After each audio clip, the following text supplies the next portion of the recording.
Microsoft Dynamics 365 Business Central. Today we're going to learn how to block deletion of a GL accounts.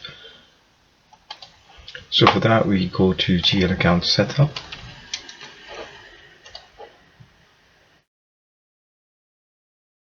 and a field there is called block deletion of GL accounts.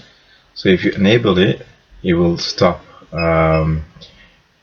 deleting or stop people to delete GL accounts accidentally, or if they want to delete it, they can't really do that. So basically a new field, block deletion of GL account, has been added to the general ledger setup page.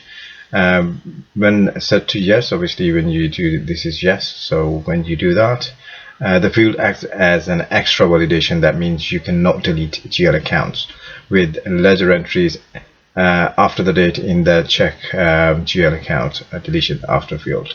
So to delete such an account, a user with access to general ledger setup page must first set this field to no, because so that's like a you can say a block on GL account. So if you want to turn it on, so no one can delete the GL account. If you turn it off, or if you want to delete an account, then you need to turn it off first, and then you'll be able to delete it. So for that purposes, obviously you need to have access or permissions, or whoever is deleting it, their user permission level should be checked. Obviously not everybody's got permission to delete the accounts, GL accounts.